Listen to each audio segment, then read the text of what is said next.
Let's explore the life of one of the sharpest minds of the modern age, Aldous Huxley, the English novelist, essayist, and philosopher whose writings combined wit, satire, and deep intellectual inquiry. Born in England in 1894, Huxley came from the distinguished Huxley family known for its scientific and literary achievements. He studied at Balliol College, Oxford, graduating in English literature, where his early interest in both science and art began to merge into his creative vision. In his youth, Huxley suffered an eye illness that left him partially blind for much of his life. Yet, instead of turning away from intellectual pursuits, he immersed himself in reading, writing, and reflection, a habit that would define his literary career. His earliest works included short stories, poetry, and travel writing, and he even served as an editor for Oxford Poetry. Later, in Hollywood, he worked on film scripts, blending his literary imagination with visual storytelling. From 1937 onward, he lived in Los Angeles, where he remained until his death in 1963. Huxley was nominated for the Nobel Prize in Literature 9 times, a fact that has been asked in exam. He was also elected as a Companion of Literature by the Royal Society of Literature, reflecting his recognition as one of Britain's foremost intellectuals. His early novels, including Chrome Yellow and Antic Hay, are sparkling social satires, and both of these titles have been tested in exam. They ridicule the shallow intellectual pretensions of the English upper class of the 1920s, capturing the spirit of post-World War I disillusionment. Later works such as Those Barren Leaves and Point Counterpoint continued this satirical exploration of modern society. Then came his most famous creation, Brave New World, published in 1932, and this novel's publication year has been asked in exam. It portrays a futuristic world governed by technology, mass production, and social conditioning, a society where individuality is sacrificed for stability. The concept of a scientifically controlled caste system that Huxley presents still feels disturbingly relevant today.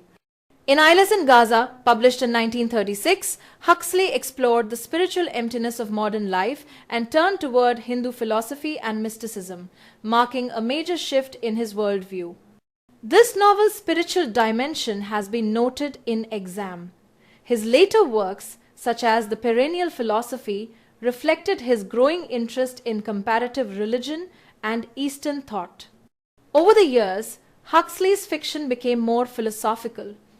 After Many a Summer, written in 1939, critiqued the obsession with materialism and immortality in American culture. The Devils of Loudon delved into psychology and demonic possession, while The Doors of Perception chronicled his mescaline experiences, offering a controversial reflection on consciousness and perception.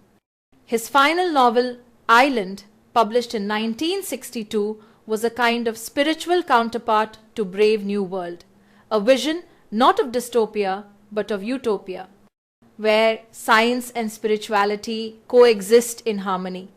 Huxley's works combine satire, philosophy, and spirituality, and his intellectual range made him one of the most influential writers of his century. Whether critiquing politics, technology, or human desire, he constantly asked the same timeless question: what does it mean to be truly free in a controlled world? Let's look briefly at Huxley's first novel, Chrome Yellow, published in 1921, and this publication year has been asked in exam. The story takes place at the Chrome Yellow estate, where a group of artists, intellectuals, and philosophers gather for a country weekend. Among them is the protagonist, Denny Stone, a young poet who is both shy and self-conscious. Denny falls in love with Anne, but he struggles to express his feelings, while Anne flirts openly with others.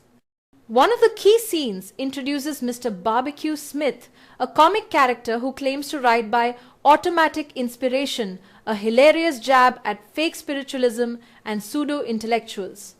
This scene has been a favorite discussion point in exam questions. Through witty conversations and ironic situations, Huxley exposes the shallow pretensions of intellectual society in the 1920s. The line, Words are the only things that last forever captures Dennis' yearning for meaning in an age of talk and show. In the end, Dennis leaves the estate disillusioned but also wiser about the absurdities of human behavior. Chrome Yellow isn't just a novel, it's a sharp mirror reflecting the vanity, ego, and emptiness of modern intellectual life. And that sharpness set the tone for everything Huxley would write afterward. We begin with his most ambitious and intricate novel, Point Counter Point, published in 1928, and this title has been asked in exam. This work stands out as Huxley's longest novel, a fact that's also been tested in exam.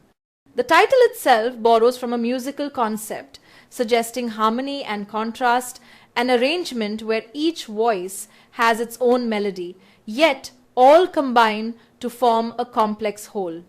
The novel revolves around several key figures: Philip Quarles, Eleanor, Spandrel, Rampion, and Walter, and these central characters have been mentioned in exam. Through them, Huxley examines conflicting philosophies of life science versus art, intellect versus instinct, and morality versus hedonism. Philip represents the detached intellectual, a man of reason who struggles to feel genuine emotion. His wife, Eleanor, embodies warmth and loyalty, yet suffers under Philip's emotional indifference. Then there is Spandrel, a nihilistic thinker who deliberately commits an act of murder simply to feel the weight of existence, a haunting symbol of the spiritual emptiness of modern man. By contrast, Rampion acts as Huxley's moral and creative ideal inspired by D.H. Lawrence, representing natural vitality, artistic freedom, and a life connected to instinct rather than intellect. Walter, on the other hand, chases sensual pleasures only to discover moral hollowness beneath his desires. One of the novel's most significant moments is Spandrel's orchestration of a murder, an event that reveals the full depth of his nihilism. The book captures this tone of inner dissonance in its memorable line: "The music of life lacks harmony or counterpoint." Huxley ends the novel on an ambiguous note: no resolution, no moral clarity, mirroring the disorder of the modern human condition. Now, let's move on to Huxley's most famous work, the dystopian masterpiece, Brave New World, published in 1932. Both the novel and its publication year have been asked in exam. Written in 1931, this book imagines a coldly efficient future where humanity is engineered, conditioned, and controlled, all in the name of happiness. It's set in the year 2540 CE, or AF 632, which stands for after Ford. This futuristic calendar system and its reverence for Henry Ford, treated like a god, have appeared in exam. The world state of the novel is built on the worship of science and efficiency. In this society, emotions and individuality are systematically conditioned out of children, ensuring perfect social stability. The motto, "Everyone belongs to everyone else," governs personal relationships. And this phrase too has been asked in exam. Children aren't born naturally here, they're created in the Central London Hatchery and Conditioning Centre, detail also noted in exam.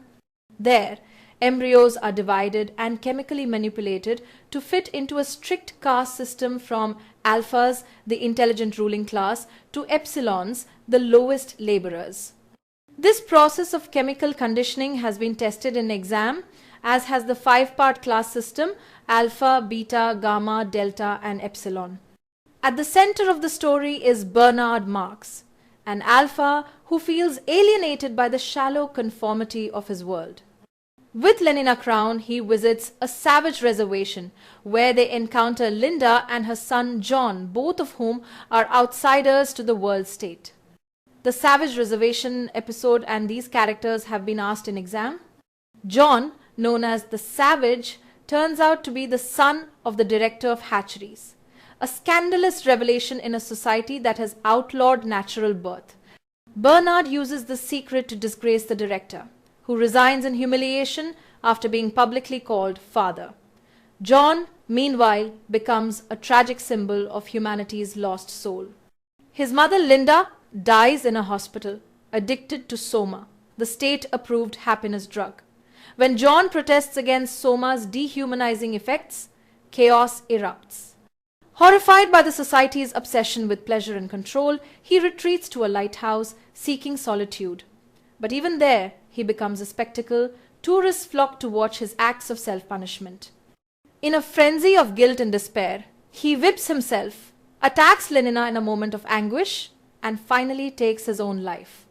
His suicide reflects a complete rejection of the world state's empty values, and this tragic ending has been asked in exam. Huxley's novel stands as a warning against a future where technology and control replace human freedom and emotion. It was later expanded upon in Brave New World Revisited, published in 1958, and that continuation has appeared in exam as well. His later work, Island from 1962, imagines the opposite, a utopian alternative that restores balance between progress and spirituality. Critics often compare Brave New World with George Orwell's 1984, published in 1949, a contrast that has been highlighted in exam.